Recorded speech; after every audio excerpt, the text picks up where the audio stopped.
Bonjour à tous, comment allez-vous? Bien, j'espère. Chez nous, tout va bien. Aujourd'hui, on fait de la pâtisserie. On va préparer un gâteau aux amandes et au citron. J'ai déjà pris un peu d'avance. Je vais vous expliquer ce que j'ai fait. J'ai commencé par faire ramollir 100 g de beurre, c'est-à-dire simplement à température ambiante, le temps de préparer les autres ingrédients. Il avait la bonne consistance. Voilà.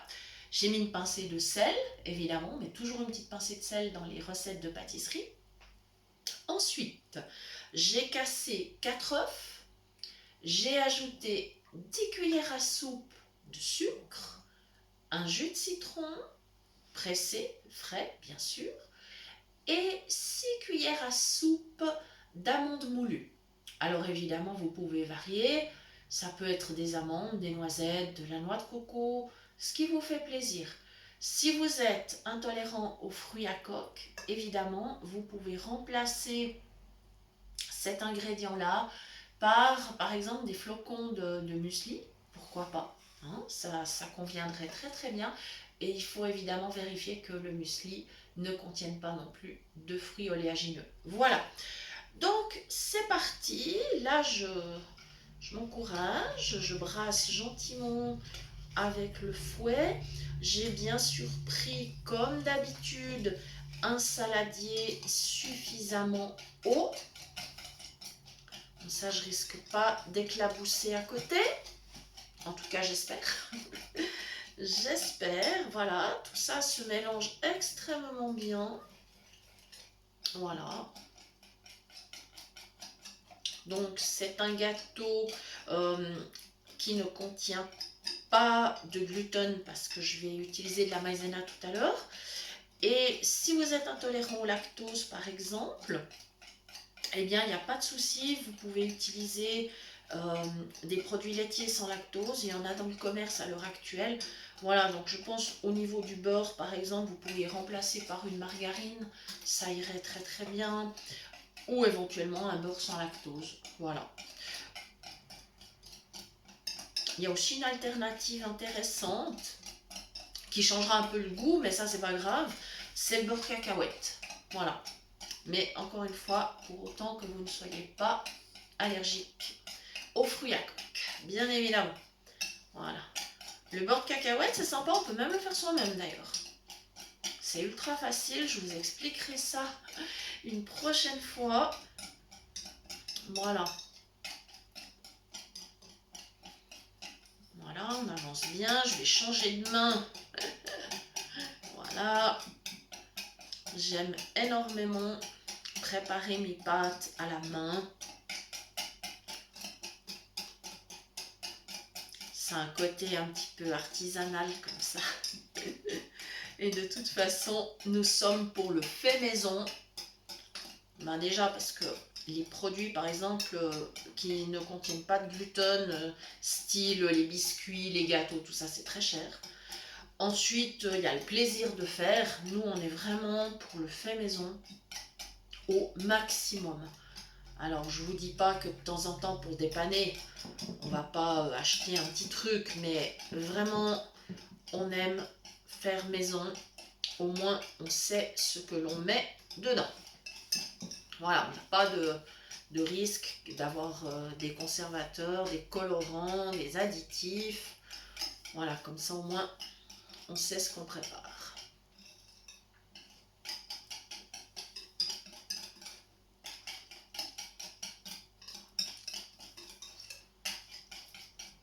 Il y a un deuxième inconvénient avec les produits du commerce sans gluten, au niveau justement des gâteaux, des biscuits, même des pâtes à gâteaux par exemple, c'est que comme les farines sans gluten coûtent cher, évidemment que les industriels compensent en économisant sur la matière grasse, c'est-à-dire qu'au lieu de mettre un beurre, une margarine, ils vont mettre de l'huile de palme.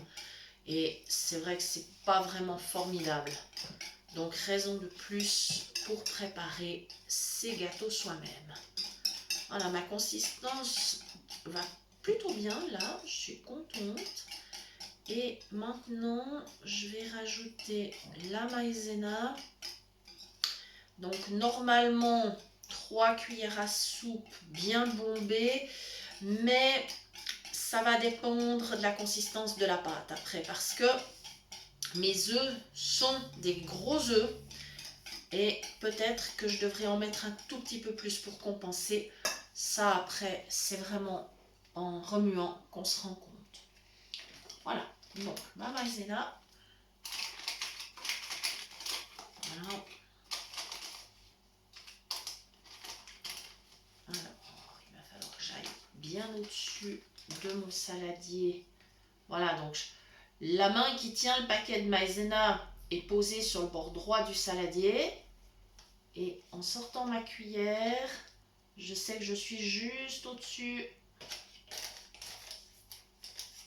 Alors, voilà. On va refaire la même chose une seconde fois.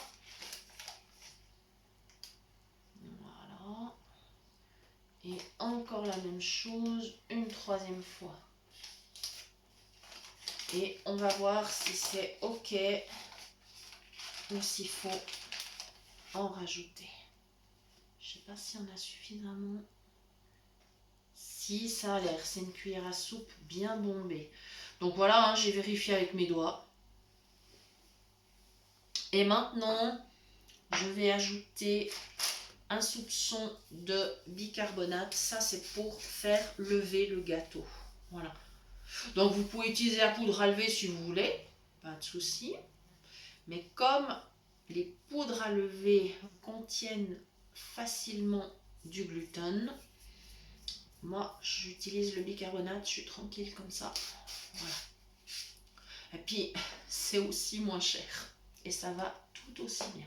Je ne sais pas si vous avez remarqué, mais le prix de la poudre à lever est nettement plus élevé que celui du bicarbonate. Voilà.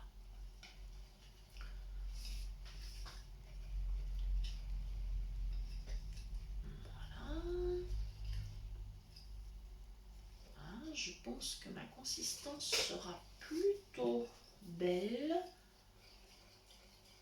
Je ne sais pas encore si je vais devoir rajouter, mais je ne suis pas certaine en fait. Je pense que la pâte est assez bien réussie. Je vais évidemment avec le fouet rechercher dans les bords du saladier, parce qu'il y a toujours un petit peu, voilà, que ce soit de la maïzena ou de la farine d'ailleurs, il y a toujours un petit peu qui va dans les bords. Donc je vais la récupérer. Alors évidemment que si vous n'avez pas de problème avec le gluten, vous utilisez une farine tout à fait traditionnelle, hein, il n'y a pas de problème. Voilà.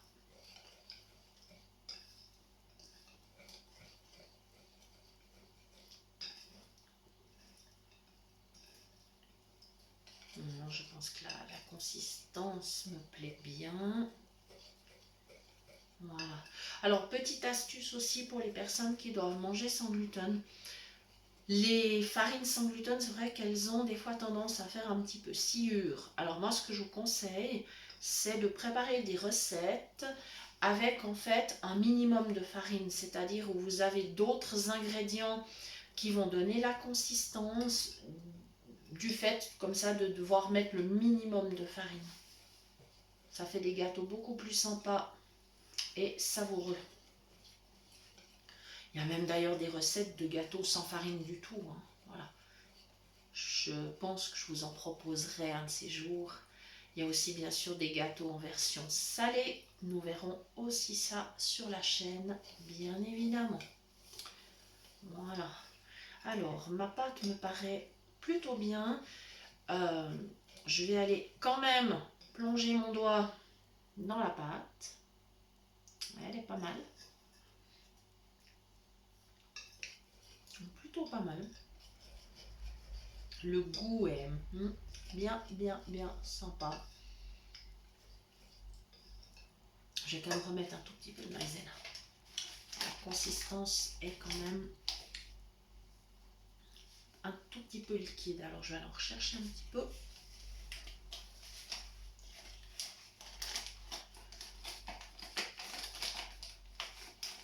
Voilà.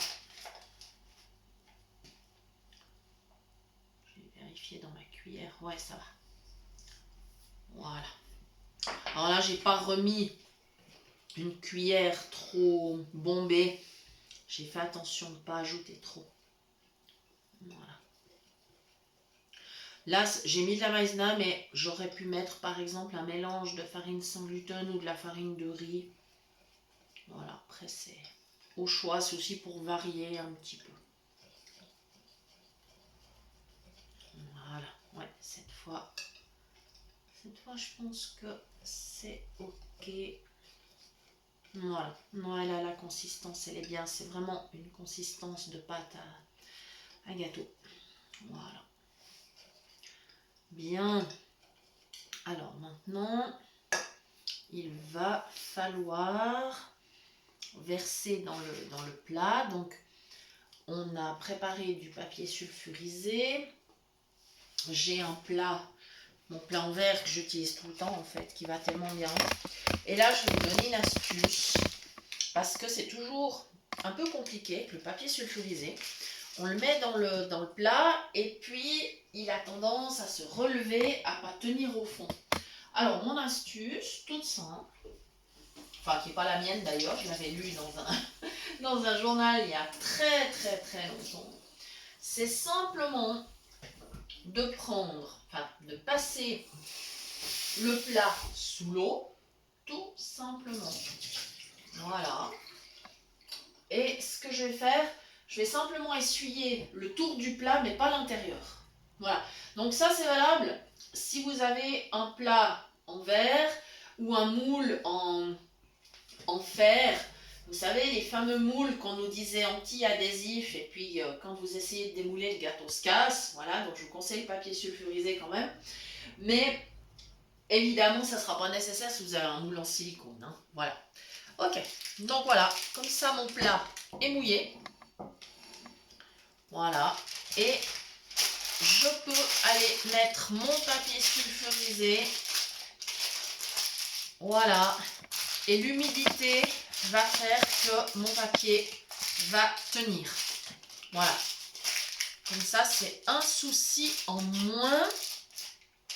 Voilà, comme ceci.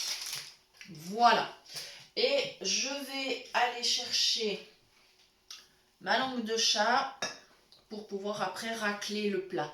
Donc maintenant, le fouet, je vais aller le mettre dans mon évier. Voilà. Voilà.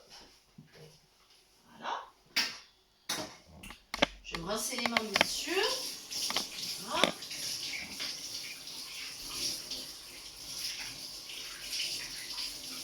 Donc je vous rappelle que ce qu'on appelle langue de chat, c'est une spatule en caoutchouc qui permet de toujours bien racler les bords d'un plat. Voilà, alors je vais me déplacer un petit peu. Voilà, donc mon papier sulfurisé, il tient très bien dans le plat. Je suis super contente. Maintenant, je vais voir que je n'ai pas d'obstacle. Non, c'est bon.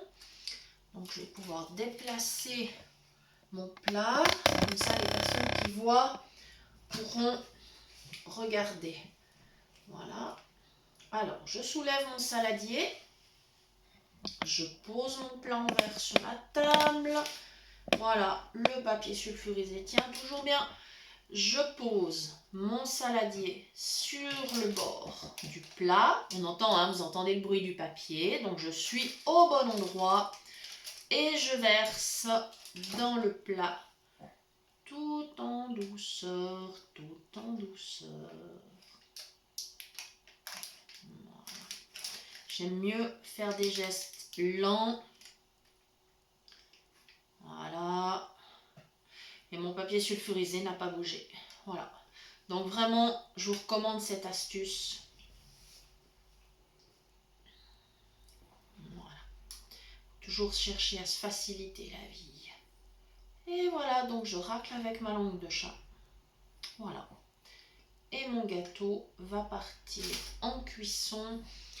Alors, environ 45 minutes à 180 degrés parce que j'ai un moule rond et plutôt plat. Enfin, il a des bords hauts, c'est pas le souci, mais c'est pas un moule à cake. Si vous faites ce gâteau dans un moule à cake, peut-être que la cuisson devra être prolongée. On sera plus près des 50 minutes que des 45.